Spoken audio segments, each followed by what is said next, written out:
Hello केम छो मजा में। तो यूट्यूब चैनल में तमारू बधानु स्वागत है। तमे कहता हशो कि यूट्यूब चैनल में कई नाम तो हशे ने, तो हाँ, मारी चैनलनु नाम है जया विथ लाइफ। तो मारो आ पेलो फर्स्ट व्लॉग है, पहलो व्लॉग है। तो आमा माराथी कई भूल होय तो सॉरी। आज आपणे जाए छे भवनाथ। तो आज तमने हूँ भवनाथनी शेर करावुं छुं। આવી ગયો છે પેલો ભવનાથનો ગેટ।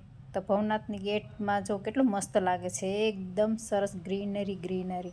અત્યારે ચોમાસાની સિઝનમાં તો એટલું સરસ લાગે છે ભવનાથ કે આપણે એવું થાય કે ત્યાં જ આપણે રહીએ છીએ અને ઘરે આવવાનું મન ના થાય એવું સરસ હોય। જો આ ડુંગરા ઉપર પણ કેવી એકદમ ગ્રીનરી છવાઈ ગઈ, જાણે લીલી ચાદર ઓઢી। આપણો આવી ગયો છે આ દામોકુંડ। તો દામોકુંડમાં અત્યારે એટલું બધું પાણી છે ને, જો બધા નાય છે પાછળ તમે જોઈ શકો છો। બધાને એટલી મજા આવે છે આ નાહવાની। અને આ છે આપણું મંદિર છે, આપણું દામોકુંડનું। આ દામોકુંડ મંદિર આવી ગયું અને અત્યારે એટલું ચોખ્ખું પાણી છે, તમે જો એકદમ ક્લીન પાણી છે। અને આ બધા એટલા નાય છે, બધાને એટલી નાહવાની મજા આવે છે। પેલા નાના ઢબુડિયાને પણ બહુ મજા આવે છે પાણીમાં, એવા છપછપિયા કરે છે અને એટલી મજા આવે એને। મને પણ આમાં નાહવાનું મન થઈ ગયું છે, એટલું ચોખ્ખું પાણી છે। આપણે એમ થાય કે ચાલો આપણે પણ નાહીએ આમાં।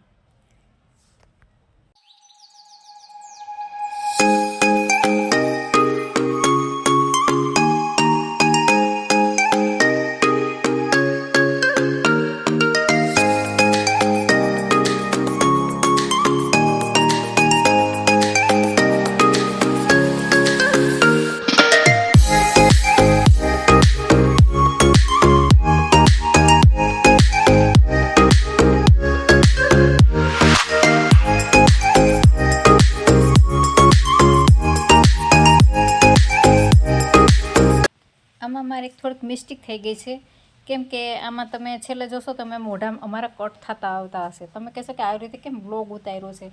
તો એમાં એવું થયું કે હું આ રીલ્સ ઉતારું છું ઇન્સ્ટાગ્રામની।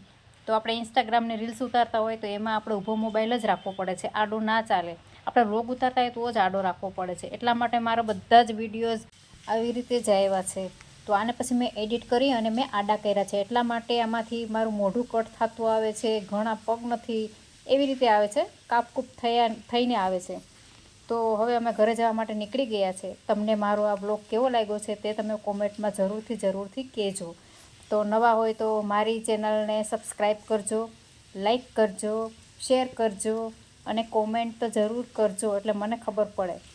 તો મળીએ આપણે નવા વિડીયોમાં, ત્યાં સુધી બાય બાય।